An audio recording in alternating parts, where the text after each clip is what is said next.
හරි ඉතින් ඔක්කොටම ආයිබෝන් කියලා පිළිගන්න අලුත් වීඩියෝ එකකට. ඔයගොල්ලෝ මේ එකතු වෙලා ඉන්නේ සෝමල්ස් හබ් එකකින් කියන තවත් වීඩියෝ එකක් එක්ක. ඉතින් අද මම මේ වීඩියෝ එකේදී කතා කරන්නේ ඇම්ප්ලිෆයර් එකක් ගැන. මේ ඇම්ප්ලිෆයර් එක බජට් ඇම්ප්ලිෆයර් එකක්. මේකේ ප්‍රයිස් පොයින්ට් එක වෙන්නේ 4500යි 5500යි අතර රේන්ජ් එක. ඉතින් කොහොම වුණත් මේ ප්‍රයිස් පොයින්ට් එකේ හැටියට මේ ඇම්ප්ලිෆයර් එක හොඳයි. ඒ කියන්නේ සවුන්ඩ් අතිනුත් හොඳයි, ක්වොලිටි එකත් හොඳයි. ඒ හින්දා තමයි මම මේ වීඩියෝ එක අරන් එන්නේ. අපි එහෙනම් වැඩි කතාවක් නැතුව යමු ඇම්ප්ලිෆයර් එකේ අන්බොක්සින් එකට.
හරි එහෙනම් අපි මේකේ ෆීචර්ස් ගැන කතා කරමු.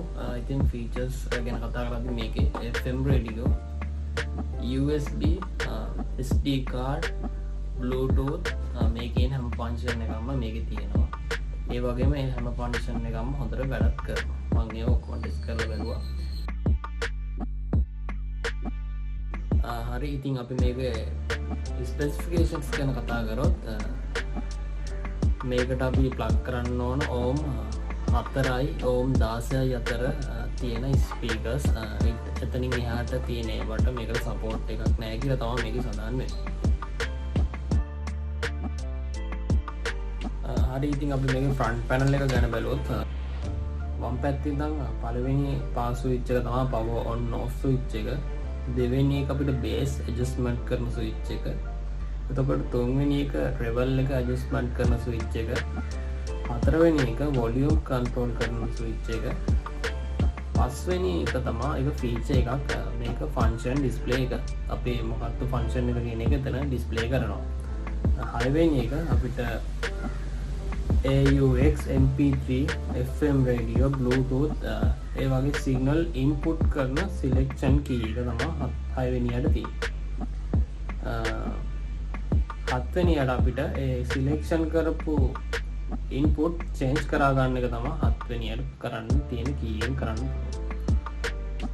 අටවෙනි එකනොත් අපිට next කරන්න පුළුවන්. program මාරු කරන්න පුළුවන්. නවවෙනි එකකින් play pause. 10 වෙනි එක TF card එක ගන්න පුළුවන්. ඒ කියන්නේ එතන USB එක. 11 වෙනි එක memory card එක. ඔහොම අපි back panel එකට ගියාම back side එකේ තියෙනවා වම් පැත්තේ ඉඳන් පළවෙනි එක AUX right channel audio signal input එක. එතකොට දෙවෙනියට තියෙන්නේ AUX left channel audio signal input එක. තුන්වෙනියට තියෙන්නේ 3යි 4යි අපිට left right speaker output දෙන්න පුළුවන් port. ඒවට speaker plug කරන්න ඕන. පස්වෙනි එකට අපිට පුළුවන් car battery එකකින් උනත් මේකට input කරන්න. car battery 3L battery කියන්නේ volt 12ක ඕන battery එකකින් අපිට මේකට power එක දෙන්න පුළුවන්. හයවෙනි එක එතන රේඩියෝ එකට අදාළ ඇන්ටනා තියෙනවා. හත්වෙනියට අපිට මේක ඕනම ගෙදර ඕනම ප්ලග් එකකට ගහලා කියන්නේ වෝල්ට් 200යි 240යි කියන්නේ ගෙදරට එන කරන්ට් එකට ගහලා මේක ප්ලග් කරලා ප්ලේ කරන්න පුළුවන්. ඒක තමයි මේකේ තියෙන ෆීචර්ස්. හරි ඉතින් මට කියන්න දෙයක් තියෙනවා. මේකත් අනිත් ඇම්ප්ලිෆයර් වගේම තමයි හීට් වෙන්න බලනවා වැඩි. ඒ හින්දා මේක ඔයගොල්ලෝ ගන්නවා නම් අරගෙන කොහේ හරි පාවිච්චි කරනවා නම් පාවිච්චි කරගනිද්දි එයා ෆ්ලෝ එක හොඳට තියෙන තැනකින් තියන්න. නැත්තම් මේක හීට් වෙලා සවුත් වෙන්න බලයි. ඒක අනිත් ඕන ඇම්ප්ලිෆයර් එක තියෙන අවුලක්. ඉතින් මේකෙත් ඒක දක්නට ලැබෙනවා.